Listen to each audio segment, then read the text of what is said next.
have, if you're gonna teach martial arts, you should you gotta have a plan. You might have to get another job, part-time, or maybe even full-time, while you try to establish your student base. Oh, okay. So either that, or you kind of do what I'm doing, where you could get the martial arts school running, but then you gotta do a fitness as well.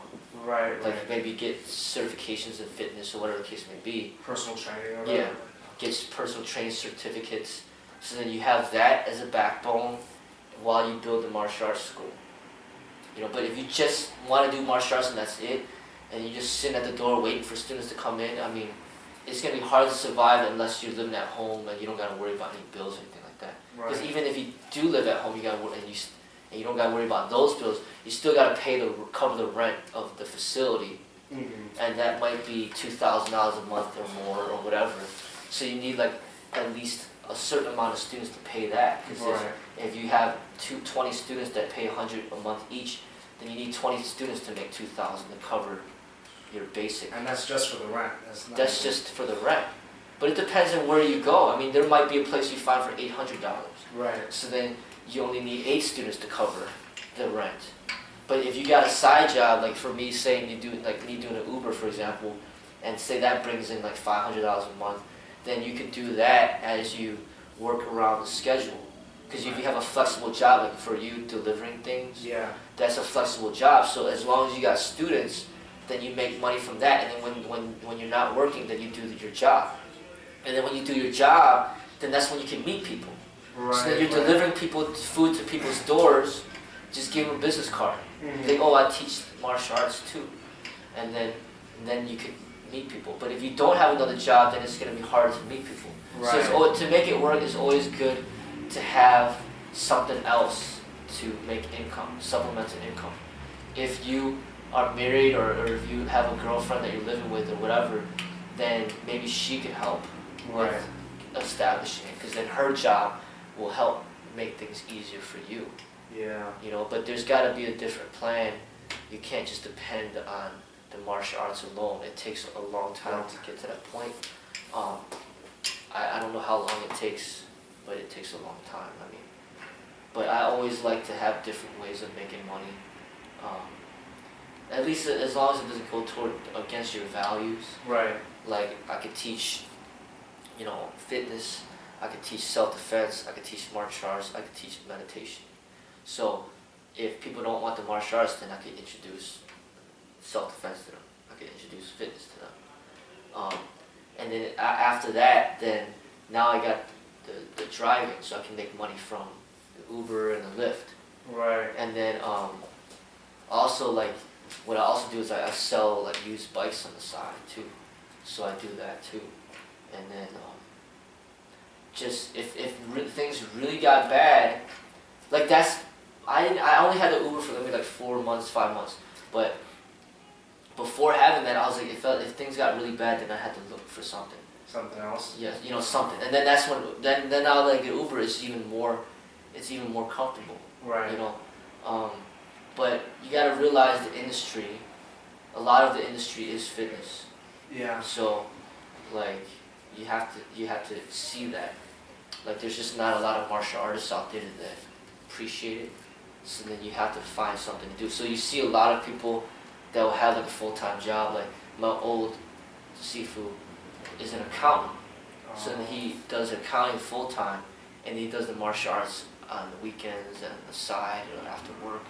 So you have that foundational job that ensures stability. And then the martial arts comes, you know, the teaching could come as the, you know, the secondary. Right. You know, so a lot of people do that. You know, I know there's a person on YouTube, I think he's a police officer, and he does the martial arts on the side. Is he in Chicago, that Wing Chun guy, Dominic? Yeah. Or something? Yeah. Yeah, I was thinking about him. Yeah. So I never met him, but I know that he's an officer because he always says that. But you know, like that's a comfortable position because you're making a lot of money as an officer. So you got all this money to spend. You're like, shit, what am I gonna do with it? So then you're investing in your own business when you create a school. Right. So then, like, it might be $2,000 a month per rent to open a school, but then you're gonna make that money back when you get the students. Right. So it's not like you open a school and it's non-profit. No, it's like you invest in it and then it can grow. So then now you're making $2,000 a month from the school, and then it can turn to $3,000, and then $4,000. Then it's showing a profit. So you need the money. Just even for me, when I had the police job, I was saving a lot of money to get to this point. Right. So then we had this all built, like from the ground up. Wow. You Oh, know? is that how you got all the equipment? Yeah. You got nice equipment in here. I was like. Well, actually, there was nothing in here. Actually, this was a restaurant first. Yeah. So we spent a lot of money, like over 70 grand, to renovate it, Yeah. and then to get all the equipment for the restaurant to make to run the business. Yeah. The restaurant didn't work out, so we just converted to the martial arts. And then the martial arts equipment doesn't cost that much. So like then, but basically what I'm saying is I saved up a lot of money to get to this point. Right. So you're gonna have to save the money to get to the point, right?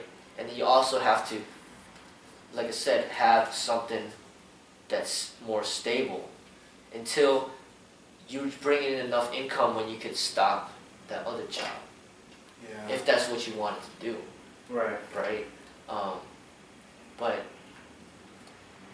that's how it has to be done as far as, you know, my experience. And that's what I've been doing to make it work. And it's a lot of competition because there's a lot of gyms out there that they have like, some of them have like excellent equipment Yeah. and excellent facility, and they don't even charge that much per month. So you're competing with that, you know. But where the way that I survive is I could charge a lot better rate when it comes to private training, one-on-one training, Yeah. than they do at the gym. Because at the gym, one-on-one training might be like $80 an hour, $60 an hour, $90 an hour. It's expensive, but their membership is cheap. You know, so just to go there and work out costs maybe $30 a month, $50 a month. Right. But if you want a one-on-one training with somebody, it's gonna cost $50 an hour, $60 an hour. So I come in and I cut that price in half, and that's why people come to me. Right. But as far as comparing my facility to those gyms, it's just incomparable. Mhm. But at the same time, there's people out there that don't feel comfortable training with so many people around. Yeah. You know, and it's just they don't like that. They like more of a private setting. Yeah. So then you want to get those people in here, you know, into something where they appreciate more privacy. Because not everybody's all out there. Oh, I want to work out in front of everybody. I want to show off. A lot of people, they prefer, no, I want more time for myself and Right. just, you know, not so many people around. And so, not, you know, you gotta figure out what your niche is, and you gotta find the customer base that will appreciate that niche. Right. You know, so it's that, but there's a lot of competition. You know, there really is when it comes to the gym aspect. Even with the martial arts, probably the industry is pretty saturated, right? A lot of schools. I mean, it's just not that easy to find martial arts students to begin with, and the schools are just very different. Like there'll be like a Taekwondo school, and then a Tai Chi school, and then a praying mantis school, and then like different Krav Maga. Yeah. But mine is so unique. There's nothing else like it. Right. So it's hard to compete with. It's incomparable. Because you go into a Taekwondo school and you come to school, it's a completely different experience. Yeah. Yeah. So it's not even comparable. So it's not really worried about competing with them. It's more about the people that are interested in the arts. It's the issue. Because there's just not that many people that are into the arts like that. Yeah. Yeah. You know, like I said, a lot of people are into the fitness. So just one fitness client that pays you one-on-one, you can make a lot of money just from one person. So the fitness is a way of supporting the martial arts school. The fitness class supports the martial arts school, and the way that you can get more martial arts students in there is you give better rates because it's a class. So you could give a better deal, and then you could get more people in through there because there's not that many people that can afford one-on-one training. Yeah. So then you get the people that can afford it, and then you make money from them, and then for the people that can't afford it, you put them into the martial art class, and then you give a better rate. So then they can't afford it. And then you integrate, what I do is I integrate the fitness with the martial arts. So it's like a 2-hour class, and then the first hour is like for fitness people. So they could come in for the fitness and then leave. And then martial art people stay for the whole 2 hours. I see. You know, so then you get the money from the fitness that people that can't afford that much. Right. You have the martial arts class already there, and you got fitness people on the side that have the money to pay for that. You know, and then, you know, that's how I make it work. And then anytime that I have extra time, then I try to drive. Yeah. So that I make more money from that. And you just have to live a very, very simple life. Yeah. Like, don't overspend on your personal life, because if you just buy too many things and you can't afford it, then the school gets shut down pretty quickly. Yeah. Because you can't support your own lifestyle. So if you live very modestly, then you can make it work.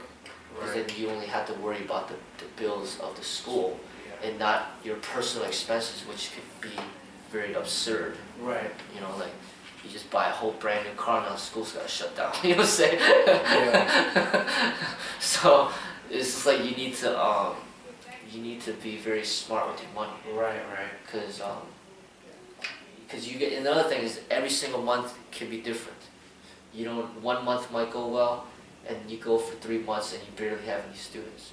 So you gotta like prepare for that too. It's very up and down. Yeah. Yeah. So you gotta prepare for that. But another thing that also is important is contracts, like setting up contracts where you give them an incentive to sign up for longer. So you have them pay more upfront.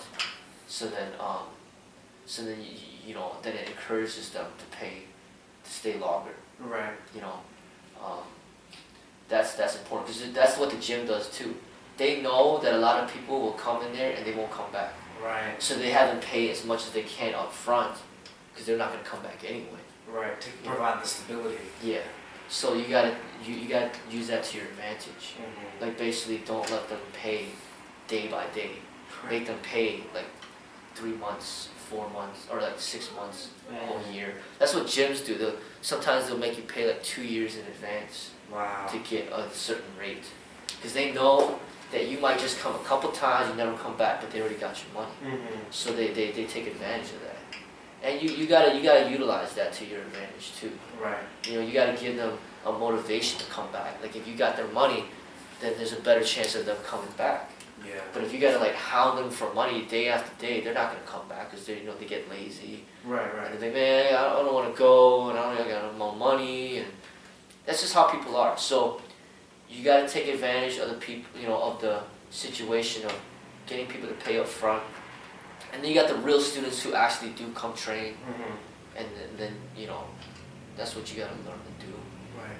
You know, but like once you establish like a strong martial arts group that's loyal, then it gets pretty easy. Right. Because say you got like 10 loyal students, and say they're paying $100 a month each, then it's $1,000 that you have, like no matter what. Right. And then the fitness people might come and go, but you still got that baseline. Yeah. So establishing that baseline is what's important. Right.